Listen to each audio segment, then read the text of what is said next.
안녕하세요, 여러분. 한국원자력안전재단에서 주최하는 생활주변 방사선 온라인 체험 행사 2회차 라이브 진행을 맡은 공채원입니다. 지난 1회차가 많은 분들의 관심 속에 성공적으로 마무리가 됐는데요. 이번 2회차 역시 정말 인기가 많아서 하루 만에 참가 신청이 마감됐다고 합니다. 방사선에 대해서 많은 분들이 관심 가지고 계신 것 같아서 저도 뿌듯함이 느껴지네요. 다들 안개상자 체험 키트는 잘 받아보셨나요? 이 키트 내에 있는 설명서를 읽으시면서 방사선에 대해서 이것저것 궁금한 점이 많이 생기셨을 텐데요. 오늘 여러분의 궁금증 해결을 위해서 이 자리에 건국대학교 병원 이정우 교수님이 함께 하셨습니다. 안녕하세요, 교수님. 네, 안녕하십니까, 여러분. 저는 현재 건국대학교 병원에서 방사선 의학물리학을 하고 있는 한국원자력안전재단 초빙 교수 이정우라고 합니다. 오늘이 벌써 두 번째 시간이네요. 하루 만에 신청이 마감됐다고 하니까 더 설레는데요. 오늘도 우리 주변에 숨어있는 방사선에 대해서 알아보는 흥미로운 시간이 되었으면 좋겠습니다. 사람들은 보통 방사선 하면 눈에 안 보이니까 무섭다. 일단 피해야 할 것 같다. 몸에는 해롭다. 이런 선입견을 갖고 있는 것 같아요. 네. 그래서 오늘 실험을 통해서 방사선을 직접 눈으로 보고 정말 무섭고 위험하기만 한 것인지 함께 확인해보는 시간이 되었으면 좋겠습니다. 네. 어때요? 기대가 좀 되시나요? 저는 너무 기대됩니다. 그리고 중간중간에 궁금한 점이 있으시면 채팅창에 남겨주시면 감사하겠습니다. 궁금한 부분을 남겨주시면 마지막에 질의응답 시간에 꼭 답해드리겠습니다. 네, 이번 행사는 1회차에 이어서 여러분들이 우리 주변에 존재하는 생활주변 방사선에 대해서 알 수 있도록 진행하는 온라인 체험 행사입니다. 오늘 라이브 방송을 통해서 방사선에 대해서 알아보고 또 방사선을 확인할 수 있는 안개상자 실험까지 함께 체험하는 시간 가져보도록 하겠습니다. 본격적으로 실험에 들어가기 전에 교수님께 궁금한 점이 있습니다. 오늘 저희가 진행하는 실험이 방사선의 존재를 확인할 수 있는 안개상자 실험이라고는 알고 있는데 이게 어떤 실험인지 간단하게 설명해 주실 수 있으신가요? 네, 물론이죠. 실험을 시작하기 앞서서 우선 방사선이 무엇인지에 대해서 이야기를 해드리는 게 좋을 것 같아요. 우리 눈에 보이진 않아도 이 방사선은 공기처럼 우리 주변에 항상 이렇게 떠다니는 에너지 같은 거예요. 그러니까 쉽게 얘기하면은 투명한 빛 같은 건데 공기 중을 퍼져나가면서 사람이나 물체를 통과할 수 있는 어떤 에너지, 힘이죠. 그러니까 놀랍게도 이러한 투명한 방사선은 의외로 우리 주변에 많이 존재합니다. 우리가 살고 있는 집이나 뭐 이런 건물, 땅이나 바위에서도 나오고요. 우주에서 이렇게 날아오는 방사선도 있어요. 오늘도 이제 그 방사선을 우리가 볼 수가 있습니다. 네. 심지어는 우리가 먹는 음식에서도 조금씩 나오고요. 건강검진 같은 거 받으시죠, 직장에서. 네. 이럴 때 이제 가슴 촬영 같은 거 하시잖아요. 이때 사용하는 X선이라고 하죠. 그것도 우리가 방사선이라고 말씀드릴 수가 있습니다. 자, 오늘은 우리 주변에는 늘 있지만 눈에 보이지 않는 방사선을 안개상자라는 실험을 통해서 직접 살펴볼 건데요. 안개상자 바닥에다가 드라이아이스를 이제 깔게 되면 상자 안에 생긴 온도 차이가 이제 쫙 생기고요. 그다음에 알코올이 증기가 이제 아래로 내려오면서 차가운 알코올이 수증기가 돼서 빽빽하게 모이게 되는데 이걸 좀 어려운 말로 과포화 상태라고 부릅니다. 네. 이 상태에서는 이제 방사선이 지나가게 되면 지나가는 길을 따라서 안개가 응결이 돼서 순간적으로 이게 구름 모양 같은 게 이렇게 선이 축축 생겨요. 뭐 꼬불꼬불하기도 하고 좀 직선 모양으로도 생기고요. 그래서 이런 현상을 통해서 방사선이 지나간 자리를 확인할 수 있는 것입니다. 사실 방사선 자체는 눈에 보이지 않죠. 네. 하지만 이렇게 남은 안개 궤적을 보면서 방사선이 지나갔구나 라는 걸 알 수 있는 겁니다. 또 뭐 비유를 들자면 겨울에 이렇게 막 눈이 쌓이잖아요. 네. 뭐 우리가 투명망토를 쓴 뭐 이렇게 투명 인간이 없지만 만약에 있다고 치면 뭐 이렇게 쑥 지나가면 사람은 안 보여도 발자국은 남을 거 아니에요. 네. 그러니까 마치 그런 원리죠. 그래서 투명 인간의 존재를 알 수 있는 것처럼 방사선의 존재를 알 수가 있습니다. 이 방사선이 지나간 흔적을 저희 눈으로 직접 볼 수 있는 실험이군요. 교수님 말씀을 들으니까 빨리 실험을 해보고 싶네요. 그러면 본격적으로 실험을 함께 진행해 볼까요? 우선 실험에 필요한 준비물들이 키트 안에 잘 들어있는지 함께 확인을 해보도록 하겠습니다. 여기 여러분이 받아본 것과 동일한 안개상자 체험 키트입니다. 이 키트를 열어보면요. 천천히 같이 보여드릴게요. 이렇게 안개 상자에 대한 간단한 설명과 실험 방법이 적힌 안내문이 있고요. 이 플라스틱 통 안에 에탄올, 스펀지, 그리고 방사선 시료가 이렇게 들어 있습니다. 그리고 접시 들어 있고요. 작은 LED 손전등까지 들어 있습니다. 또 중요한 물품이죠. 저희 안전을 위한 목장갑 들어 있습니다. 또 저희가 사전에 모바일 아이스크림 쿠폰을 보내드렸잖아요. 그 쿠폰을 사용하면 함께 받을 수 있는 드라이 아이스도 준비되셨죠? 그리고 별도로 이 가위와 망치도 준비를 해주세요. 자, 다들 준비되셨나요? 자, 이제 실험을 위한 준비는 다 마무리가 된 것 같은데요. 교수님, 실험 시작 전에 저희가 주의해야 할 사항들에 대해서 한번 말씀해 주세요. 예, 안전을 위해서 몇 가지 안내를 드리자면 첫 번째로 실험 준비물 중에 드라이 아이스는 이산화탄소를 영하 78.5도 이하로 낮춰서 만든 얼음 같은 고체입니다. 그래서 절대 맨손으로 만지시면 안 됩니다. 그래서 손으로 만지게 되면 잘못하면 피부에 저온 화상, 동상을 입을 수도 있어서 아주 위험합니다. 그리고 실험이 끝난 이후에 아이들이 이제 뭐 장난도 치고 뭐 이러는데요. 드라이 아이스를 갖고 장난치면 안 됩니다. 뭐 물을 막 붓는다든지 뭐 이렇게 되면 뭐 갑자기 폭발을 한다든지 이런 어떤 위험한 일이 있을 수가 있어서 각별히 주의하셔야 됩니다. 그래서 이 부분은 부모님께서 키트 안에 있는 이 목장갑 있잖아요. 요걸 가지고 도와주시면 좋을 것 같아요. 두 번째로는 이 실험에서 사용될 방사선 시료인데요. 좀 작아 보이죠? 이 시료는 자연에 존재하는 방사성 물질이에요. 그래서 방사선의 양이 아주 적어서 사실은 안전하지만 그래도 가급적이면 목장갑을 끼고 다루시는 게 좋겠습니다. 네. 교수님 말씀대로 안전에 철저히 유의하면서 실험을 시작해 보도록 하겠습니다. 영상을 보시면서 따라할 수 있도록 저희가 천천히 진행할 예정인데요. 그래도 너무 진행이 빠르다고 생각되시면 댓글로 남겨주세요. 저희가 속도에 맞춰서 함께 실험을 진행할 수 있도록 해보겠습니다. 또 스트리밍이 종료된 이후에도 영상은 유튜브에서 계속해서 시청이 가능하니까요. 놓친 부분 있으시다면 나중에 영상 보시면서 천천히 따라 해주셔도 됩니다. 자, 이제 다들 준비되셨죠? 네, 그러면 실험을 시작하겠습니다. 시작하시죠. 네.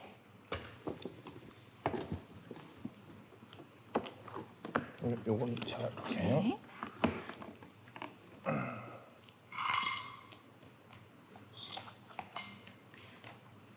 우선 플라스틱 통 안에 들어있는 시료는 여기 종이에 잠깐 놔두도록 하겠습니다.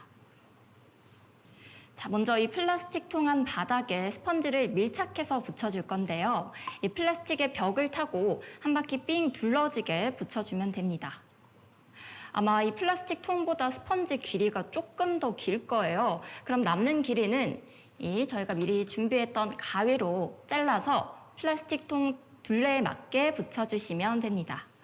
한번 둘레를 재볼게요. 이렇게 조금 스펀지가 더 기니까 거기를 표시를 하시고 네. 제가 가위를 잘라볼까요? 네. 이 정도면 될 것 같습니다. 네, 이 정도요? 네. 네. 양면 테이프에 여기 이제 종이를 끈적끈적해서 조금 잘못하면 이렇게 늘러붙을 수가 있어서 맞아요. 네, 천천히 하시면은 뭐 실수 없이 잘 하실 수 있을 것 같습니다. 통안 바닥에 완전히 밀착되게 꼼꼼하게 붙여주셔야 합니다. 여러분, 이 양면 테이프의 접착력이 생각보다 좋으니까요. 처음부터 너무 위에 붙여지지 않도록 손으로 조금씩 꾹꾹 눌러가면서 꼼꼼하게 붙여주세요. 저희는 길이를 딱 알맞게 자른 것 같았는데 조금 부족하니까 추가로 얘를 더 그럴까요? 붙일까요? 조금 더 붙여볼까요?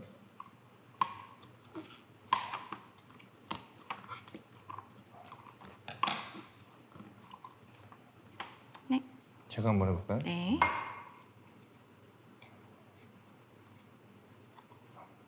이게 안 되면 힘으로 좀 누르면 네. 됩니다.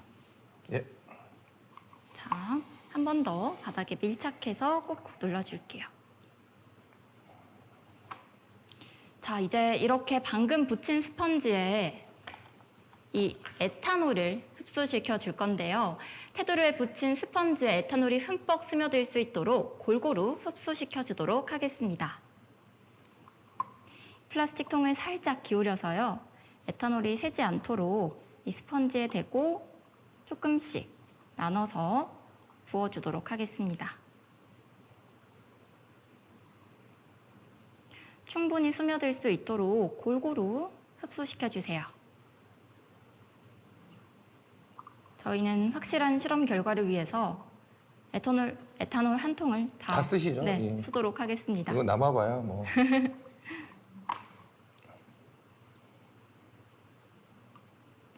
알코올 냄새가 좀 나네요, 그렇죠? 예, 그렇죠. 네, 이렇게 촉촉하게 스펀지가 스며들고 있습니다. 자, 이렇게 저희는 에탄올 한 통을 다 부었고요. 이제 플라스틱 통 뚜껑에 방사선 시료를 붙여줄 순서입니다.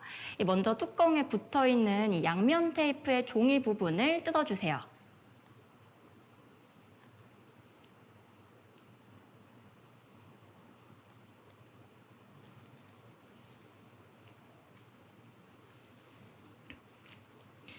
이제 이 양면 테이프 위에 방사선 시료를 붙일 건데요.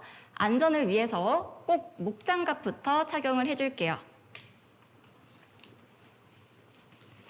여러분들도 다들 목장갑 꼭 껴주세요.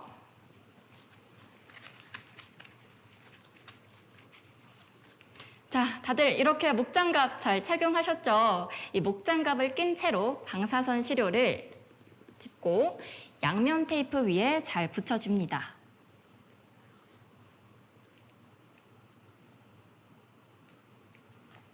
네, 이렇게 잘 붙었네요. 네, 이렇게 붙여줬고요. 이제 이 플라스틱 통 뚜껑을 닫아줄게요.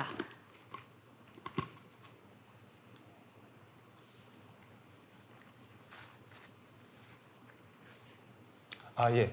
이제 플라스틱 통 안에 이제 과포화 상태로 만들 준비가 다 된 거고요. 네. 지금부터는 드라이 아이스를 이용해서 통 내부의 온도를 낮춰줘야 하는데요.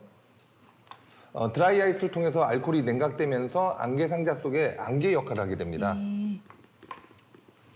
네, 그러면 이렇게 교수님 말씀해주신 드라이 아이스를 준비해 보도록 하겠습니다. 이렇게 그대로 목장갑을 낀 채로 이제 드라이 아이스를 준비해 보도록 할게요.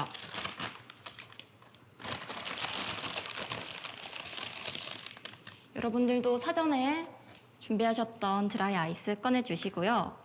이 최대한 넓은 면적이 드라이 아이스에 닿아서 통이 빨리 냉각될 수 있도록 망치를 이용해서 이 드라이 아이스를 잘게 가루내어 주세요. 일단 조금 피고선 이렇게 네. 하는 게 좋을 것 같아요. 예. 다들 손 조심하시고요. 여기 살짝 구멍이 나 있어서 또 바깥으로 나올 수가 있으니까. 네.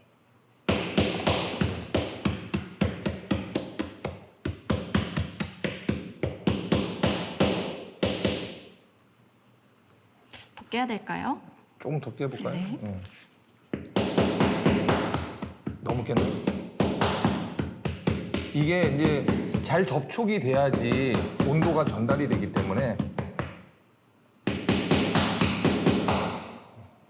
잘 된 것 같습니다. 혹시 집에 망치가 없다면 단단한 물건 같은 게 있잖아요. 예를 들어서 텀블러 밑뚜껑이라든지 이런 단단한 물건으로 드라이 아이스를 내리쳐서 이렇게 저희처럼 잘게 부셔주세요. 이제 이렇게 잘게 깨진 드라이 아이스를 접시에 빈 공간이 생기지 않도록 깔아준 다음 그 위에 아까 저희가 미리 준비했던 이 플라스틱 통을 드라이 아이스에 최대한 밀착되게 올려주세요. 이 검은 뚜껑 부분이 드라이 아이스와 닿을 수 있도록 통을 뒤집어서 올려야 합니다. 네, 이렇게 다들 준비하셨나요? 그렇다면 이제 방사선의 흔적을 볼 수 있는 모든 준비가 다 끝났습니다. 주변 조명을 다 끄고 손전등을 켜서 이 투명 통 안에 비추면 방사선이 지나가는 흔적을 관찰할 수가 있는데요. 지금부터 통이 충분히 냉각돼서 방사선을 관찰할 수 있는 환경이 만들어지기까지는 약 5분 정도 걸립니다. 방사선의 흔적이 보일 때까지 저희와 함께 천천히 기다려 볼까요? 시간이 이제 조금 한 5분 정도가 충분히 돼야지 이제 요 과학 포집이 딱 될 수가 있기 때문에요. 네. 좀 시간을 이제 두고선 혹시 뭐 궁금한 게 있으면 질의응답하는 시간을 갖도록 하죠. 네. 예. 교수님 말씀대로 조금만 기다리면 이 방사선이 지나가면서 남긴 하얀 연기의 선, 즉 방사선의 흔적이 통 안을 날아다니는 걸 관찰할 수가 있습니다. 그러면 기다리는 동안 교수님께 사전에 받은 질문을 드려보도록 하겠습니다. 다들 방사선에 관심이 정말 많으시더라고요. 아주 다양한 질문이 들어왔는데요. 네, 첫 번째 질문입니다. 방사선이 어떻게 활용되고 또 우리에게 어떤 도움을 주는지 궁금해요 라는 질문인데요. 교수님 설명 부탁드립니다. 예. 앞서서 우리가 이제 방사선이 이제 뭔지 뭐 이건 좀 간단하게 제가 말씀을 드렸고 우리 주변에 항상 존재한다고 제가 말씀을 드렸는데요. 이렇게 우리 주변에 자연적으로 존재하는 방사선이 있는가 하면 특별한 목적에 따라서 방사선을 만들어서 사용하기도 합니다. 그러니까 이러한 방사선을 우리가 인공 방사선이라고 얘기를 해요. 크게 나누면 의료 분야와 산업 분야가 있습니다. 방사선 그러면 자연적으로만 있는 줄 알았더니 어떻게 인공적으로 있느냐? 이것은 뭐냐면 방사선이 나오는 장치를 우리가 이제 만들어서 방사선을 방출하기도 하고요. 또 한 가지는 뭐냐면 방사선이 나오는 물질을 저희가 물리적으로 만들어내는 그런 기술을 가지고 있어요. 그래서 그렇게 해서 하게 됩니다. 크게 나눠서 의료 분야에서는 진단과 치료 두 가지 목적으로 이제 사용이 되는데요. 진단 같은 경우는 여러분들 병원에 그래도 가끔 오시죠. 뭐 네. 많이 오시면 안 되겠지만, 뭐 건강검진도 받으실 수가 있고, 그 다음에 어디가 아파서 뭐 기침을 많이 한다 그러면은 가슴 촬영 같은 걸 하기도 하고요. 네. 그 다음에 어디가 뭐 뼈다든지, 뭐 뼈가 아프다든지 이러면 와서 정형외과 가서 검사를 하기도 합니다. 그래서 그런 엑스레이나 이런 걸 갖고선 검사하는 그런 진단 영역에 방사선이 있고요. 그 다음에 이제 이것보다도 더 세밀하게 보고 싶다 이런 경우에는 우리가 컴퓨터 단층 촬영이라고 해서요. 신체 내부를 3차원적으로 입체적으로 볼 수 있는 그런 또 검사가 있어요. 네. 그래서 흔히 이렇게 자주 받지는 않지만 네. 뭐 머릿속에 뭐 종양이 있다, 폐 속에 무슨 암이 있다, 뭐 이 덩어리가 있다 이런 것들을 갖다가 검사를 한다든지 아니면은 예를 들어서 어떤 혈관이 터졌다든지 이런 부분들도 네. CT를 통해서 쉽게 볼 수가 있습니다. 그 다음에 이제 그 진단 영역 말고 조금 이제 중간 영역이 있어요. 그거는 이제 방사성 물질을 이용해서 하는 조금 어렵지만 핵의학이라는 영역이 또 있습니다. 네. 그래서 핵의학에서는 뭐냐면 몸 안에다가 방사성 물질을 뭐 혈관 내로 집어 넣기도 하고요. 네. 뭐 먹어서 하기도 하는데요. 이제 들어오게 되면은 이제 몸 안에 이렇게 퍼집니다. 방사선 물질이. 몸에도 안 좋은데 이 방사선 물질이 퍼져도 되나? 이렇게 생각하실 수가 있는데 우리가 목적이 훨씬 더 중요하면 방사선에 의한 피해도 최소화시키면서 검사를 할 수가 있는 거죠. 그래서 대표적인 게 바로 양전자 방출 단층 촬영이라는 그런 펫CT라는 게 또 있습니다. 그래서 뭐 심장이라든지 뭐 간이라든지 이런 데 검사할 때 주로 많이 쓰입니다. 네. 그다음에 이런 방사성 동위원소로 치료하는 것도 있어요. 그래서 혹시 주변에 이렇게 갑상선암이나 이런 분들도 요즘에 우리나라 여성암 중에 또 1위인데 네. 갑상선암 같은 경우도 요오드 131을 가지고 우리가 치료를 한다든지 이런 것도 있고요. 그다음에 이제 제가 주로 이제 일하고 있는 분야는 방사선 치료 분야예요. 그래서 방사선 치료 분야 같은 경우는 가장 대표적인 게 어떤 아까도 제가 말씀드린 방사선이 나오는 장치가 있습니다. 네. 저희가 이제 장비도 이렇게 뭐 새로 이제 최근에도 저희가 들어와서 이제 설치도 하고 있는데 거기에서 나오는 방사선은 진단에서 사용하는 방사선의 수백 배에서 수천 배 정도 나오는 에너지가 나와요. 그래서 그 아이는 몸 안에 들어가게 되면 뭐 이렇게 세포를 변이시켜주는 정도가 아니라 네. 암 조직을 파괴하는 그런 능력까지도 가지고 있습니다. 그래서 최근에는 우리가 암 치료를 할 때는 뭐 전통적인 외과 수술도 있고요. 그 다음에 뭐 약물 치료도 있지만 방사선을 이용해서 종양을 치료하는 그런 어떤 치료법이 같이 병용돼서 활용이 되고 있습니다. 그래서 이제 이런 것들이 이제 말하자면 진단 영역에서 이제 할 수가 있는 진단 치료 영역에서 하는 병원 영역에서의 네. 방사선이고요. 또 여기에서만 사용되는 게 아니라 산업 분야에서도 많이 사용이 돼요. 산업 분야는 잘 모르실 수가 있을 것 네, 같아요. 치료는 이제 병원 가면은 방사선 주의에 이렇게 적혀 있어서 좀 알고 있었는데 네. 산업 분야는 또 좀 처음 산업 들어보네요. 분야도 대표적인 게 네. 비파괴 검사라는 분야도 있습니다. 네. 비파괴 검사는 뭐냐면은 대상이 사람이 아니라 어떻게 보면 제품이나 물건이나 이런 것들이죠. 그래서 우리가 무슨 부품을 만들었어요. 그러면 안에 균열이 있는지 뭐 이런 것들을 사실은 다 열어보지 않고서는 알 수가 없잖아요. 그렇죠. 거기에서도 우리가 이제 방사선을 이용해서 아. 사진 촬영을 한다든지 이런 항공기, 교량함, 건축물 이런 것들을 구조에 결함이 있는지 확인해 보는 겁니다. 인간의 몸이 아니라 이 물건을 그렇죠. 사람 몸처럼 검사를 하는 거군요. 그것도 일종의 이제 건강검진. 뭐 이제 말하자면 그 제품의 제품의 품질 검진. 관리죠. 뭐 여기서 나오진 않았지만 사실은 산업 분야 중에서는 동물 방사선 치료 같은 것도 있어요. 그래서 동물들도 이제 암 치료 받는 네. 세상이 됐습니다.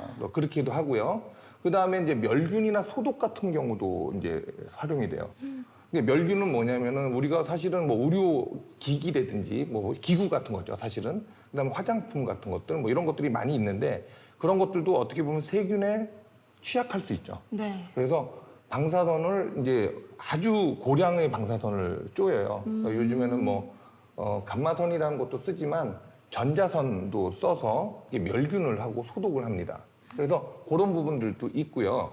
그 다음에 또 한 가지는 품질 관리 분야도 있습니다. 네. 그래서 무슨 이렇게 콜라 같은 것들이 용량이 제대로 잘 찼는지 아니면은 요즘에 뭐 AI 나오면서 반도체 뭐 웨이퍼라든지 뭐 이런 것들이 두께가 제대로 맞는지 뭐 이런 것들을 검사를 할 때 네. 품질 관리 QC, QA 같은 데서도 사용이 됩니다.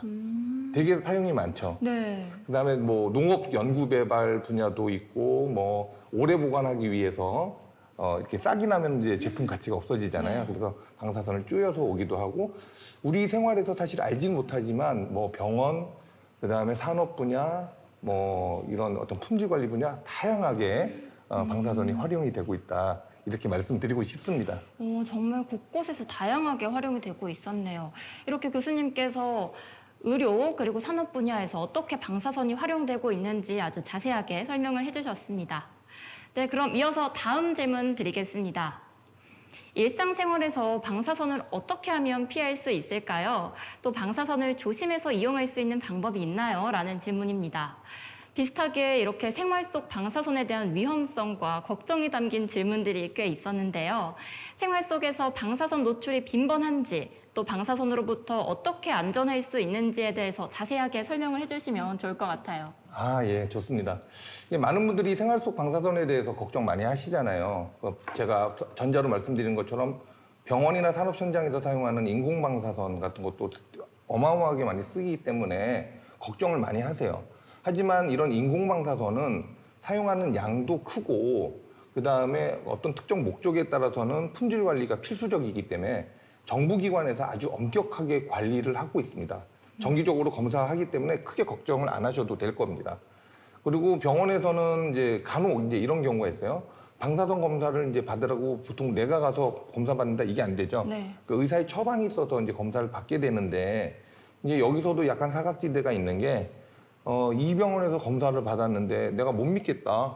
그리고 또 다른 병원 가서 B라는 병원 가서 또 검사를 똑같은 검사 받을 수도 있잖아요. 네. 그다음에 또 C라는 검사들 또 받을 수가 있고 계속 중복돼서 같은 부위를 방사선을 계속 받아서 누적이 되면 그거는 사실은 아주 뭐 그렇게 큰 양은 아니지만 네. 그래도 위험할 수가 있습니다. 그래서 불필요한 중복 검사는 피하는 것이 아주 좋겠고요. 또 한 가지는 우리가 자연 방사선 같은 경우는 실제로는 그 양이 아주 미량입니다. 실제로. 네. 그래서 우리가 아까도 맨 처음에도 제가 말씀드렸지만 우리가 뭐 건물이나 뭐 이런 땅이나 우주선도 있고 그래서 이런 방사선들이 같이 살고 있는 거랑 똑같아요. 그런데 이 방사선은 그러면 예를 들어서 무조건 피해가는 게 답이냐? 뭐 그거는 아닐 수도 있어요. 근데 어떤 부분은 뭐냐면 꼭 피해야 될 부분도 있습니다. 그게 이제 가장 대표적인 게 뭐냐면은 1급 발암물질 중에 하나인 그 라돈이에요. 네. 예, 많이 라돈은 들어봤어요. 많이 들어보셨죠? 네. 그 라돈 같은 경우는 이런 건축 자재나 이런 데서도 막 나오는데 그 라돈이 나오면 우리가 이게 기체이기 때문에 우리가 호흡을 하게 돼요. 호흡을 하게 되면 내 몸 안에 들어오지 않습니까? 네. 그럼 내 몸 안에서 방사선을 받는 거는 좀 위험할 수도 있어요. 그래서 탄광에서 오래 일하신 분들이나 이런 분들은 뭐 폐암에 걸리는 어떤 그런 보고도 있었고요. 네. 그다음에 지하층에서 이렇게 환기가 잘 안 되는 데서 일을 하시는 분들은 사실은 라돈에 대한 위험성이 좀 있는 게 사실입니다. 그래서 가끔 어떤 질문을 하시냐면 공기청정기를 이제 라돈을 제거하는데 사용하면 어떠냐 뭐 이런 네. 질문들도 있는데 사실은 라돈을 줄이는 데는 그렇게 효과적이지는 않다는 게 일반적인 얘기고요. 가장 좋은 것은 사실은 환기를 잘 시키는 겁니다. 그런가요? 그래서 이제 겨울철 되면 이제 라돈 농도가 사실은 올라간다는 보고가 있어요. 봄, 여름, 가을, 겨울이 있지 않습니까? 그럼 겨울에는 막 올라가요. 그게 환기를 안 이제 해서요? 정답입니다. 예. 추우면 어때? 추운 걸 선택하시겠어요? 라돈을 좀 흡입하시겠어요? 겨울에는 아무래도 환기를 잘 안 하게 되기는 안 하게 하죠. 너무 되죠. 추워서. 예. 그래도 라돈의 농도가 계속 쌓이면은 미세먼지도 있고 라돈 농도가 있기 때문에 사실은 하루에 최소한 한 번 내지는 2번 정도는 한번 이렇게 환기를 시켜주게 되면요. 라돈 농도가 상당히 줄어들어서 뭐 이렇게 방사선, 자연 방사선에 대한 부분들도 해소가 될 수 있습니다. 네. 의료나 산업 분야에서 사용되는 방사선은 주기적으로 관리가 되기 때문에 큰 걱정은 하지 않아도 되지만 저희가 일상생활에서 자주 노출되기 쉬운 라돈은 환기를 통해서 예방을 할 수 있다고 말씀을 해주셨습니다. 다들 궁금증이 좀 풀리셨나요? 방사선에 대해서 궁금한 점이 또 있으신 분들은 저희 실시간 채팅을 통해 질문을 남겨주시면 실험 결과 확인 후에 교수님께서 직접 답변 드리는 시간을 갖도록 하겠습니다. 자, 이제 시간이 꽤 많이 지났는데요. 과연 방사선 궤적이 잘 보일지 본격적으로 관찰을 해볼까요? 네, 좋습니다. 더 저희가 선명하게 보기 위해서 불을 잠시 끄도록 하겠습니다. 네, 여러분 방송사고 아니고요. 저희가 실험 결과를 조금 더 명확하게 보기 위해서 불을 잠시 껐습니다. 저희 이렇게 준비했던 손전등으로 시료 근처를 비춰보도록 하겠습니다.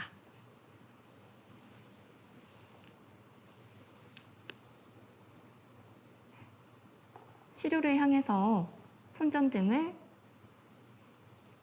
계속해서 비춰주세요. 자, 이제 곧 연기가 날 것 같은데요. 예, 여기서 연기가 지금 네. 관찰되죠? 네, 여러분, 이 방사선 시료 근처에 연기가 이렇게 선 모양으로 생기는 게 보이시나요? 지금 이제 보면 이렇게 모양도 이게 꼬불꼬불한 놈도 있고 약간 이렇게 직선으로 축 나가는 네. 아이들도 있어서 방사선 종류에 따라서 이게 모양이 좀 다르게 나타나기도 합니다. 우와, 이게 방사선이 지나간 흔적이군요. 우와, 되게 저희가 크게 한번 나왔죠? 네. 볼 수 없었던 이 방사선의 흔적을 이렇게 두 눈으로 볼 수 있다니 너무 신기한데요?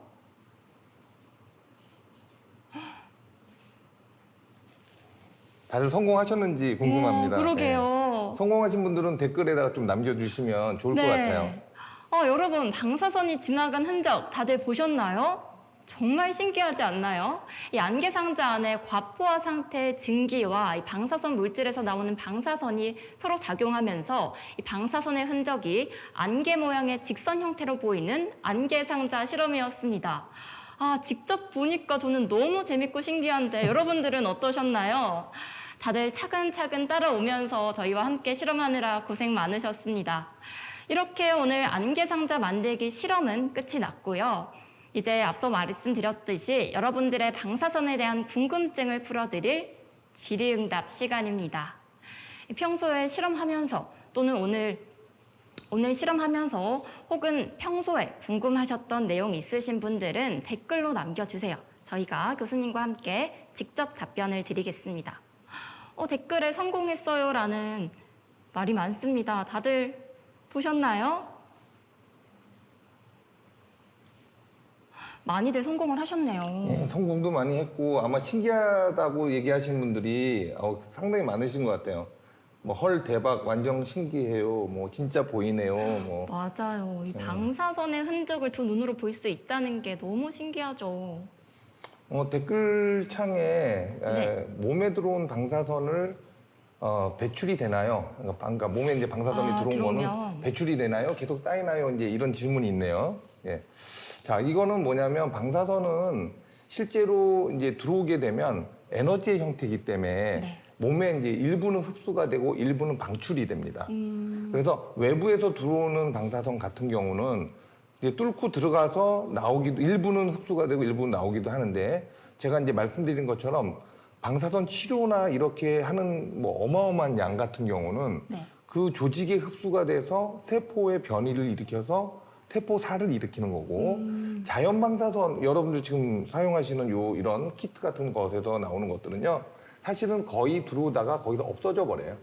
그래서 실제로는 몸에 남아 있지는 않고요. 라돈이라든지 이런 물질은 몸 안에 이제 들어오게 되잖아요. 네. 그러면 이제 몸 안에서 조금 이제 남아 있는 경우가 있어요. 하지만 이제 배출이 되죠. 네. 그래서 가급적이면 라돈 물질 같은 경우는 안 들어오게끔 하는 아까 제일 좋은 게 뭐라고 그랬죠? 환기요. 환기입니다. 그래서 환기를 자주 시키시면 좋겠습니다. 그러면은 이 마스크로도 라돈 차단이 되나요?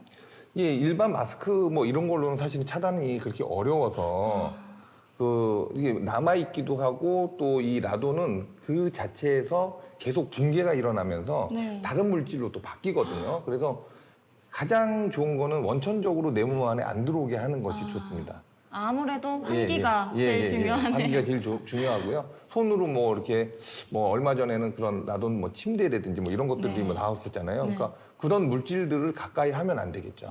예.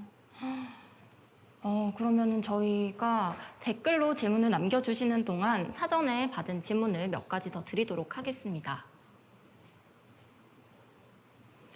또 어떤 질문이 있나요? 네. 방사선이 몸에 미치는 영향이 궁금해요라는 질문이 있었는데요. 간단하게 설명 부탁드립니다. 아, 예.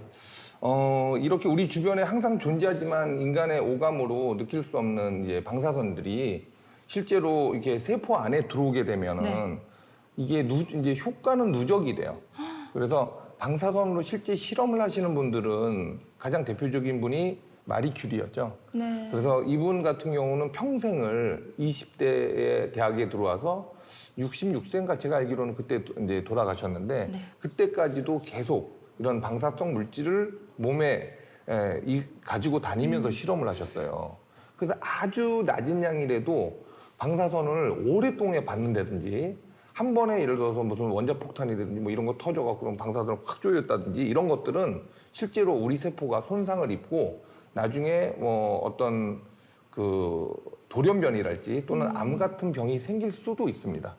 그래서 맨 마지막에 이제 마리 큐리 같은 경우는 백혈병으로 이제 돌아가신 걸로 추정이 되고 있죠.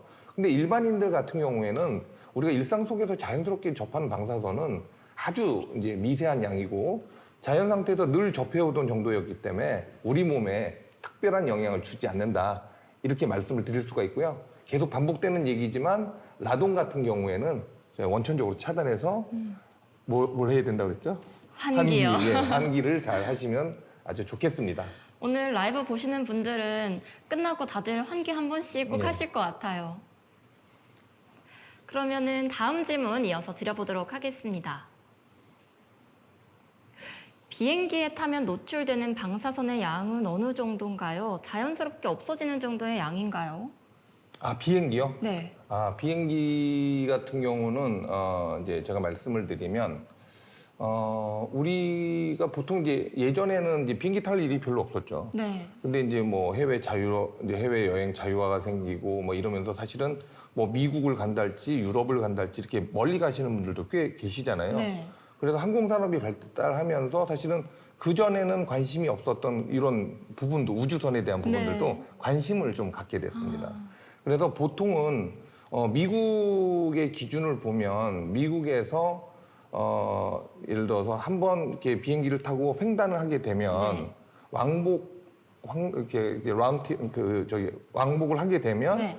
말하자면 이제 가슴 촬영 정도 한번 하는 양 정도 그렇게 정도 받는 양이기 때문에 네. 그렇게 걱정하실 필요는 없습니다.